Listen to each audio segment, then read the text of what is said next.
मेरे प्यारे दोस्तों, टुडे हिस्ट्री चैनल में आप सभी का स्वागत है।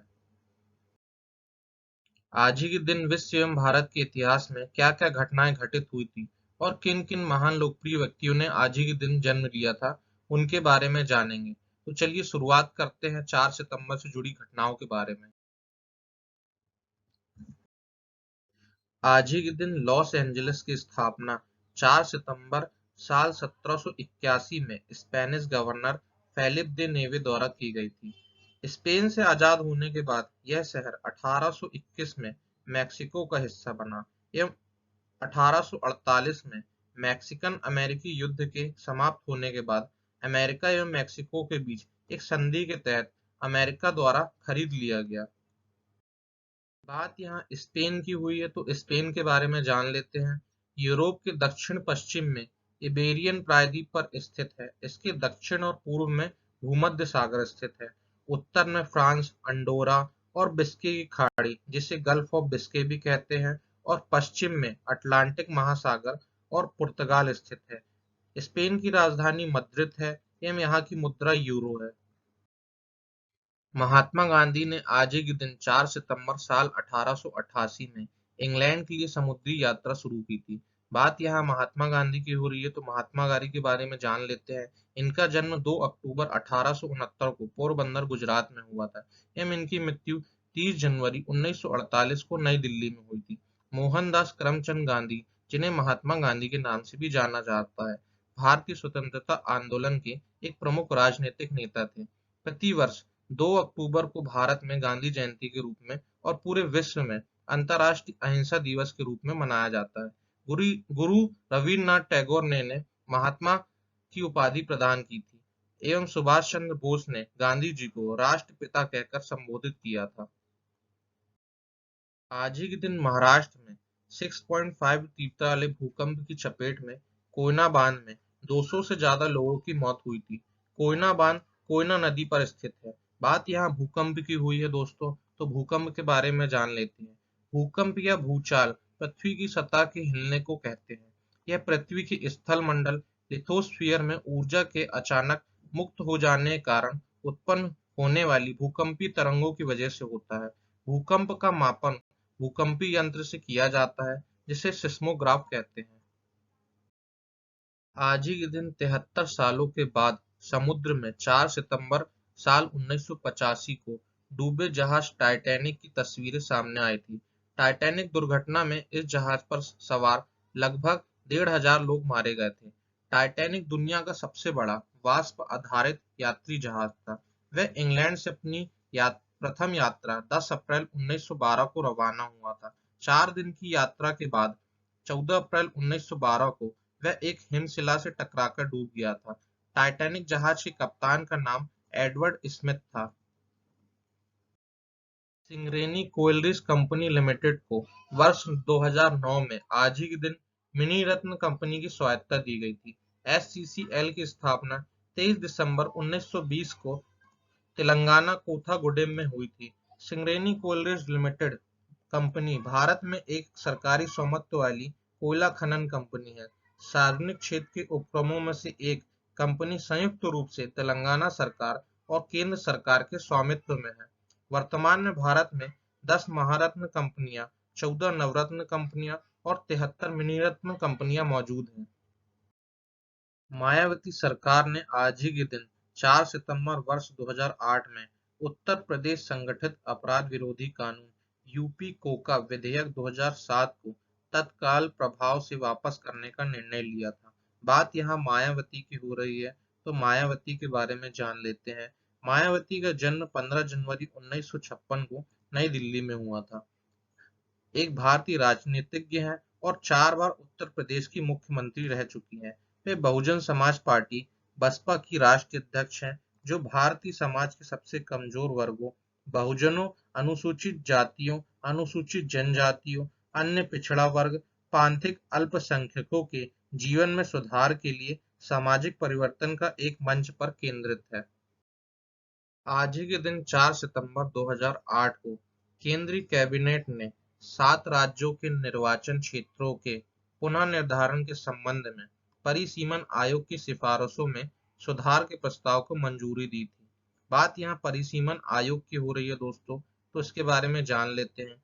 लोकसभा और विधानसभा चुनाव के लिए निर्वाचन क्षेत्रों की सीमाओं के निर्धारण हेतु संविधान के अनुच्छेद 82 के तहत केंद्र सरकार द्वारा प्रत्येक जनगणना के पश्चात परिसीमन आयोग का गठन किया जाता है। वर्तमान में उच्च न्यायालय की पूर्व न्यायाधीश रंजना प्रकाश देसाई परिसीमन आयोग की अध्यक्ष है। आज ही के दिन गुजरात उच्च न्यायालय ने 4 सितंबर वर्ष 2009 में असवंत सिंह की मोहम्मद अली जिन्ना पर लिखी गई किताब पर गुजरात में लगे प्रतिबंध को हटाया था।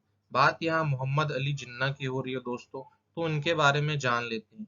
इनका जन्म 25 दिसंबर 1876 को कराची पाकिस्तान में हुआ था एवं इनकी मृत्यु 11 सितंबर 1948 को हुई थी। 20वीं सदी के एक प्रमुख राजनीतिज्ञ थे जिन्हें पाकिस्तान के संस्थापक के रूप में भी जाना जाता है। वे मुस्लिम लीग के नेता थे जो आगे चलकर पाकिस्तान के पहले गवर्नर जनरल बने। पाकिस्तान में उन्हें आधिकारिक रूप से कायदे आजम यानी महान नेता और बाबा एक कौम यानी राष्ट्रपिता के नाम से नवाजा जाता है। आज ही के दिन लंदन में 4 सितंबर वर्ष 2012 को पैरालंपिक खेलों में गिरीश होसंगारा नागराज गौड़ा ने भारत को पहला पदक दिलाया था। पुरुषों की ऊंची कूद प्रतिस्पर्धा में गिरीश ने पहला रजत पदक जीता था।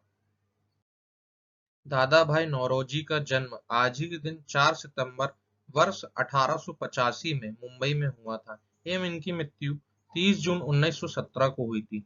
ब्रिटिशकालीन भारत के एक पारसी बुद्धिजीवी, शिक्षा शास्त्री थे, कपास के व्यापारी तथा आरंभिक जीवन में राजनीतिक एवं सामाजिक नेता थे। इन्हें भारत का वयोवृद्ध पुरुष, grand old man of India भी कहा जाता है। 1892 से 1885 तक United kingdom UK house of Commons के मेंबर ऑफ पार्लियामेंट थे। इनकी प्रसिद्ध पुस्तक poverty and un British rule in India है। सुशील कुमार शिंदे का जन्म आज ही के दिन 4 सितंबर वर्ष 1941 को हुआ था। एक भारतीय राजनीतिज्ञ हैं। 15वीं लोकसभा में महाराष्ट्र के सांसद रह चुके हैं। वे पूर्व में महाराष्ट्र के मुख्यमंत्री और आंध्र प्रदेश के राज्यपाल भी रह चुके हैं। बात यहाँ महाराष्ट्र की हुई है, तो महाराष्ट्र के बारे में जान लेते हैं। महाराष्ट्र का गठन 1 मई 1960 को हुआ था, जिसे महाराष्ट्र दिवस के रूप में मनाया जाता है। इसकी राजधानी मुंबई है एवं शीतकालीन राजधानी नागपुर है। पश्चिमी सीमा अरब सागर से लगती है। इसके पड़ोसी राज्य गोवा, कर्नाटक, तेलंगाना, छत्तीसगढ़ एवं मध्य प्रदेश, गुजरात है। राजभाषा यहाँ की मराठी है। विधायिका द्विसदनात्मक है। विधान परिषद की सीटें 78 है। विधानसभा की सीटें 288 है। वर्तमान में यहाँ के मुख्यमंत्री उद्धव ठाकरे हैं एवं राज्यपाल यहाँ के भगत सिंह कोश्यारी हैं। ऋषि कुमार का जन्म आज ही के दिन 4 सितंबर 1952 में मुंबई, महाराष्ट्र में हुआ था एवं इनकी मृत्यु 30 अप्रैल 2020 में हुई थी। ऋषि कपूर एक भारतीय फिल्म अभिनेता, फिल्म निर्माता और निर्देशक थे। वह एक बाल कलाकार के रूप में काम कर चुके हैं। उन्हें बॉबी फिल्म के लिए 1974 में सर्वश्रेष्ठ अभिनेता के लिए फिल्म फेयर पुरस्कार दिया गया था। वर्ष 2008 में फिल्म फेयर लाइफटाइम अचीवमेंट पुरस्कार सहित अन्य पुरस्कारों से सम्मानित किया जा चुका है। बाल कलाकार के रूप में शानदार उन्होंने उनकी पहली फिल्म मेरा नाम जोकर भूमिका के लिए 1970 में राष्ट्रीय फिल्म पुरस्कार दिया गया था। किरण शंकर मौर्य का जन्म आज ही के दिन 4 सितंबर 1962 गुजरात में हुआ था। एक पूर्व भारतीय क्रिकेट खिलाड़ी हैं। 13 जुलाई 2019 को इन्हें संयुक्त राज्य अमेरिका की क्रिकेट टीम का अंतिम कोच नियुक्त किया गया था। केवी रघुनाथ रेड्डी का जन्म आज ही के दिन 4 सितंबर 1924 को हुआ था एवं इनकी मृत्यु 5 मार्च 2002 को नई दिल्ली में हुई थी। पूर्व में पश्चिम बंगाल के राज्यपाल रह चुके हैं। इनका कार्यकाल 1993 से 1988 तक था। बात यहाँ पश्चिम बंगाल की हुई है, तो पश्चिम बंगाल के बारे में जान लेते हैं। भारत के पूर्वी भाग में स्थित एक राज्य है। इसका पश्चिम बंगाल नाम बंगाल विभाजन 16 अक्टूबर 1905 तत्कालीन वायसराय कर्जन के द्वारा बंगाल को दो भागों में बांट दिया गया था। पूर्वी बंगाल, जिसे वर्तमान में बांग्लादेश कहा जाता है, एवं पश्चिम बंगाल। इसके पड़ोस में नेपाल, सिक्किम, भूटान, असम, बांग्लादेश, उड़ीसा, झारखंड और बिहार स्थित है। इसकी राजधानी कोलकाता है। यहाँ की मुख्य भाषा बांग्ला है। गंगा नदी का मुहाना सुंदरवन विश्व का सबसे बड़ा मुहाना डेल्टा है। राजकुमार नेहरू का जन्म आज ही के दिन 4 सितंबर 1909 को प्रयागराज में हुआ था एवं इनकी मृत्यु 31 अक्टूबर 2001 को हुई थी। एक भारतीय राजनेता और संयुक्त राज्य अमेरिका में भारतीय राजदूत 1961 से लेकर 1968 तक थे। भारत के प्रथम प्रधानमंत्री जवाहरलाल नेहरू के चचेरे भाई ब्रजलाल और रामेश्वरी नेहरू के पुत्र थे। नंदुलारे वाजपेयी का जन्म आज ही के दिन 4 सितंबर 1906 को उन्नाव उत्तर प्रदेश में हुआ था एवं इनकी मृत्यु 11 अगस्त 1967 को उज्जैन में हुई थी। ये पत्रकार, समीक्षक, साहित्यकार, आलोचक तथा संपादक थे। इनकी मुख्य रचनाएं हिंदी साहित्य 20वीं शताब्दी, प्रेमचंद एक साहित्यिक विवेचन, नए प्रश्न, कवि सुमित्रानंदन पंत, साहित्य का आधुनिक युग, आधुनिक साहित्य सृजन और समीक्षा, भुलक्कड़ों का देश तथा यादें बोल उठी आदि इनकी प्रमुख रचनाएं हैं। विवेकानंद के छोटे भाई भूपेंद्र नाथ का जन्म आज ही के दिन 4 सितंबर 1888 को कोलकाता में हुआ था एवं इनकी मृत्यु 25 दिसंबर 1961 को कोलकाता में हुई थी। भारत के स्वतंत्रता संग्राम के प्रसिद्ध क्रांतिकारी तथा समाजशास्त्री थे। अपने युवा काल में युगांतर आंदोलन से नजदीकी से जुड़े थे। अपनी गिरफ्तारी तक वे युगांतर पत्रिका के संपादक थे एवं स्वामी विवेकानंद उनके बड़े भाई थे। Important MCQ of today history की बात करें तो अंतर्राष्ट्रीय अहिंसा दिवस किस दिन मनाया जाता है? 5 अक्टूबर, 4 अक्टूबर, 2 अक्टूबर, 3 अक्टूबर। तो अंतर्राष्ट्रीय अहिंसा दिवस प्रतिवर्ष 2 अक्टूबर को मनाया जाता है। मोहनदास करमचंद गांधी को महात्मा की उपाधि किसने प्रदान की थी? बंकिम चंद्र चटर्जी, सुभाष चंद्र बोस, स्वामी दयानंद सरस्वती या रविन्द्रनाथ टैगोर। तो मोहनदास करमचंद गांधी को महात्मा की उपाधि रविन्द्रनाथ टैगोर ने प्रदान की थी। कोयना बांध किस राज्य में स्थित है? उत्तराखंड, कर्नाटक, आंध्र प्रदेश, महाराष्ट्र। तो कोयना बांध महाराष्ट्र में स्थित है। प्रसिद्ध रजत पदक विजेता गिरीश होसंगारा नागराजे का संबंध किस क्षेत्र से है? टेबल टेनिस, कुश्ती, तीरंदाजी, ऊंची कूद। तो गिरीश होसंगारा नागराजे का संबंध ऊंची कूद से है। भारत का वयोवृद्ध पुरुष grand old man of India किसे कहा जाता है?